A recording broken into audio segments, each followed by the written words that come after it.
Are we certain that third world countries need our money, our teachers, doctors, or any kind of aid?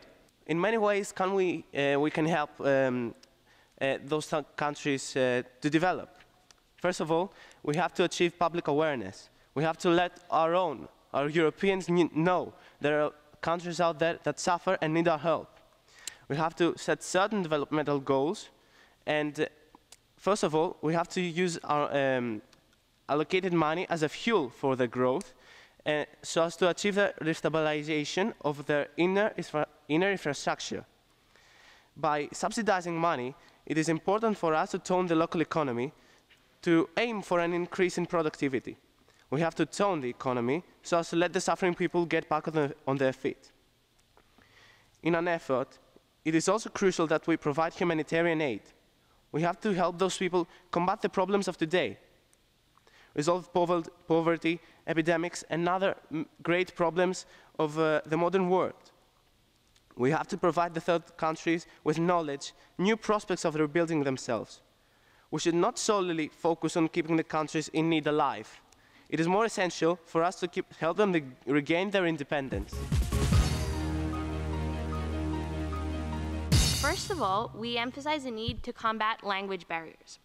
And we thought of creating separate classes for students and adults to teach them the language of the host country that they've moved to. And that teachers in public schools should volunteer to teach these lessons to the migrants, also teaching them the language and the history to give them a sense of culture of the place that they've arrived in.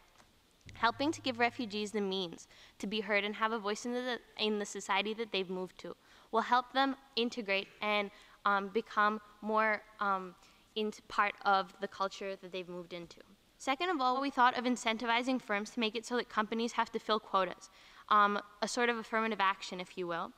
And a certain proportion of the workforce of some companies must come from the minority or a refugee sector to make it so that immigrants and migrants have employment opportunities so that they can be more self-sufficient in the future.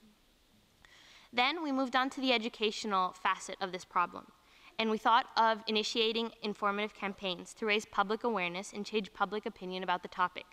We want to combat the stereotypes and the racism and prejudice and xenophobia which plagues our modern-day society.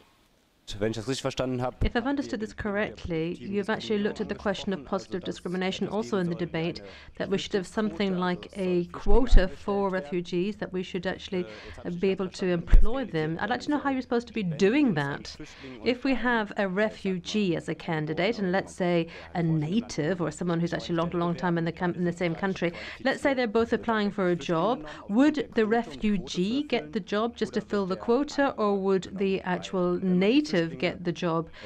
Because if you are going to be able to employ refugees without the qualifications, I think that's going to lead to a position where people who live there are going to feel that they're at a disadvantage, and that I don't think is going to promote integration. Thank you. Thank you for your point. You were right, we were suggesting positive discrimination. However, we weren't suggesting neglecting quality of work. We weren't suggesting giving underqualified individuals the positions that qualified individuals deserve. We're just suggesting that people shouldn't be discriminated against because they're from a different background and because they might not necessarily be locals. We're not suggesting that the quota will be filled by making it so that individuals who live in the country don't get a chance for equal employment. However, we're suggesting that foreigners should be given the same chance. For example, if a doctor from Germany arrives in Cyprus, my country, they should be given an equal opportunity to find work and have enough patients as a doctor from Cyprus. And then again, the quality of the person's work, their education will also play a role in their employment, not necessarily just the quotas that we're trying to establish through this piece of legislation. Thank you.